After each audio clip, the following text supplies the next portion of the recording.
আসসালামু আলাইকুম।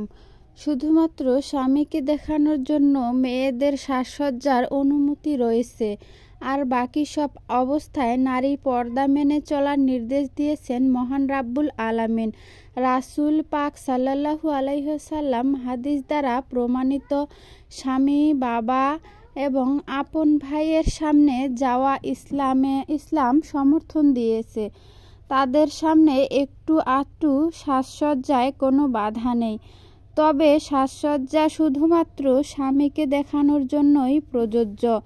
তারপরও ইসলামে নারীর সাজের ব্যাপারে বেশ কিছু বিধিনিষেধ রয়েছে, যেমন কপালে টিপ পরা।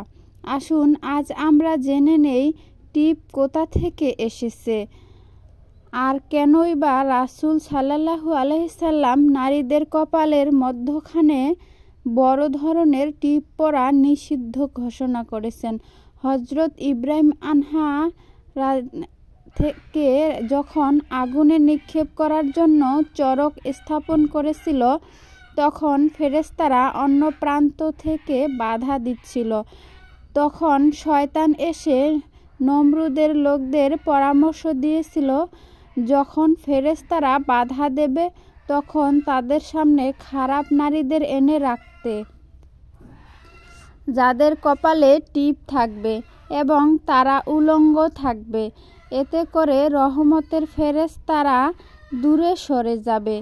তাই করা হলো। নারীদের উলঙ্গ করে এনে সামনে বসিয়ে দেয়া হলো। অতঃপর রহমতের ফেরেশতারা চলে গেল। তখন থেকে নারীদের কপালে টিপ দেওয়ার বিধানটি ইসলামে নিষিদ্ধ রয়েছে, কারণ এটি খারাপ কর্মে লিপ্ত নারীদের প্রতীক হিসেবে ধরা হতো। তবে যেসব নারীরা কপালে টিপ দিয়ে থাকেন তারা সবাই দুশ্চরিত্রা বা খারাপ, এই কথাটি কোনোভাবেই বলা যাবে না। তবে না জেনেই সাধারণত নারীরা এই কাজটি করে থাকেন। আশা করি খারাপ দৃষ্টি থেকে নিজেদের সরিয়ে নেবেন। কপালে টিপ পরবেন না। পরচুলা বা নকল চুলা লাগানো। হযরত ইবনে উমর রাদিয়াল্লাহু তাআলা আনহা থেকে বর্ণিত, রাসূলুল্লাহ সাল্লাল্লাহু আলাইহি ওয়াসাল্লাম ইরশাদ করেন, যে নারী পরচুলা লাগিয়ে দেয় আর লাগাতে বলে, এছাড়া যে নারী গায়ে উল্কি আঁকে, তাদেরকে অভিশাপ দেন রাসূল সাল্লাল্লাহু আলাইহি সাল্লাম। বর্তমানে নারীদেরকে দেখা যায় শরীরের বিভিন্ন অংশে অঙ্কন করে, যা ইসলামে পুরোপুরি নিষিদ্ধ কাজ। এমনকি এই পাপাচার মানুষকে পথভ্রষ্ট করে ফেলে। আরেকটি সাজসজ্জা হলো ভ্রু প্লাক করা। স্বামী চাইলেও কপালে পশম, চাছা ও ভ্রু প্লাক করা ইসলামে জায়েজ নেই, কেননা এর দ্বারা আল্লাহর সৃষ্টিতে পরিবর্তন করা হয়, যার অনুমতি ইসলামে নেই। এভাবে মুখে বা হাতে সুই ফুটিয়ে নকশা আঁকা বা ট্যাটু করাও বৈধ নয়। হযরত আব্দুল্লাহ ইবনে মাসউদ রাদিয়াল্লাহু তাআলা আনহা বলেন, আল্লাহর অভিশাপ বর্ষিত হোক ওই নারীদের ওপর যারা দেহাঙ্গে উল্কি উৎকীর্ণ করে এবং যারা করায়, যারা ভ্রু চেঁচে সরু বা প্লাক করে ও যারা সৌন্দর্য বৃদ্ধির মানসে দাঁতের মধ্যে ফাঁক সৃষ্টি করে এবং যারা আল্লাহর সৃষ্টির মধ্যে পরিবর্তন আনে। হাদিসটির উৎস বুখারী শরীফ, হাদিস নম্বর 4886। নখ বড় করা। হাত পায়ের নখ বড় করা বিজাতীয়দের স্বভাব ও একটি ঘৃণিত কাজ।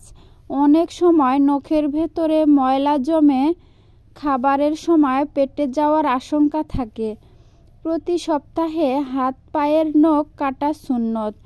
অন্তত 2 সপ্তাহে একবার কাটলেও চলবে, তবে 40 দিনের বেশি না কাটা অবস্থায় অতিবাহিত হলে গুনাহ হবে।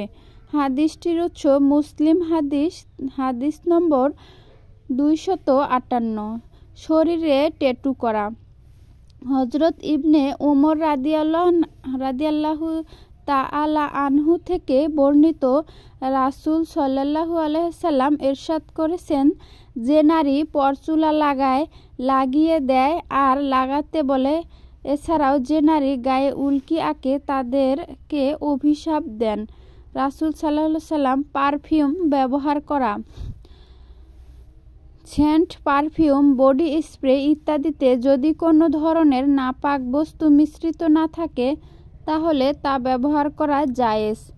মুসলিম নারীরা গৃহের মধ্যেই অবশ্যই সুগন্ধি ব্যবহার করবে। হাদিসটির উৎস তুহফাতুল আহওয়াজি, হাদিস নম্বর 8/71।